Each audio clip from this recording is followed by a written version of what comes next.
Salut, ici Samy de la compagnie Hôte Blanche, nettoyage de système de hôtes de cuisine commercial ici à Montréal, Québec, au Canada. Donc aujourd'hui, en fait, on va vous parler, on va faire une toute petite capsule sur ce qu'on appelle des filtres pour cuisson de charbon, de bois. C'est-à-dire que tout équipement professionnel qui fait de la cuisson au charbon de bois, tel que les restaurants qui font de la grillade de poulet, de la grillade de viande, etc., vraiment consistant, avec, comme vous pouvez l'imaginer sur le bas, au lieu d'avoir des fours ou des friteuses ou des plaques, en fait, il y a une table en fait, de cuisson qui est creuse. À l'intérieur, en fait, on met du charbon pour pouvoir justement cuire après par-dessus le poulet et la viande. Il y avait un restaurant, où, je pense d'ailleurs il a rouvert parce que récemment il était fermé. Il y a un restaurant très connu à Montréal qui s'appelle Romanos. C'est ce genre en fait ce genre de type de cuisson quand on parle de charbon de bois.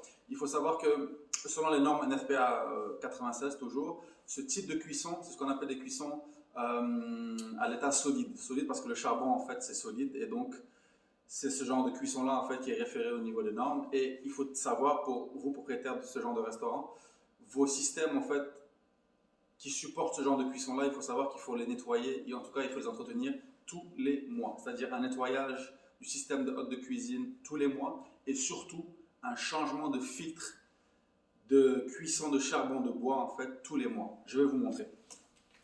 Vous voyez? Voici un exemple. Ça c'est en fait c'est donc un filtre qu'on met pour les cuissons de charbon de bois. Et vous voyez, il est très sale, très graisseux. Là, vous ne le sentez pas, mais il est aussi très lourd. Parce que toute la graisse en fait, de cuisson, le charbon, la poussière de charbon vient se coller sur les parois. Ici, on ne parle pas de parois parce qu'en fait, comme vous pouvez le voir ici, il y a un grillage qui est devant. Le grillage, pourquoi un grillage? Parce qu'en fait, le grillage empêche justement les étincelles et les charbons, en fait, comment dire, les braises de charbon, en fait, à sauter au niveau des filtres. Donc ça arrête ce processus-là, parce que ça peut être aussi dangereux.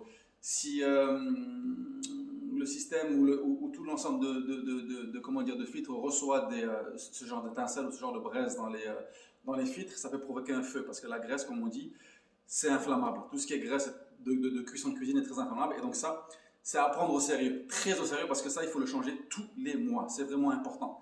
Ça prend énormément de place au niveau de vos, comment dire, de vos cuissons, parce que justement c'est encombrant. Des fois c'est des 20 pouces par 20 pouces, celui-ci doit faire 18 par 20. C'est obligé, c'est obligatoire d'avoir ça changé tous les mois, même pas nettoyer, parce que en général les restaurateurs ne sont pas équipés en fait pour collecter tout ça et pour nettoyer. C'est très compliqué à nettoyer. Il faut faire donc appel aux compagnies de rotation de filtres pour pouvoir en fait vous donner un service adéquat. Donc c'est très important, il faut vraiment le prendre en compte. Donc c'est un filtre, comme on dit on appelle en français un filtre pour cuisson de charbon, cuisson à charbon de bois, ou en anglais on peut l'appeler aussi anti-spark filter, ou sinon on peut l'appeler aussi spark arrestor filter, pour ceux qui sont anglophones, pour que vous puissiez savoir. Donc voilà, une petite capsule pour vous montrer l'importance de ce genre de filtre. Salut!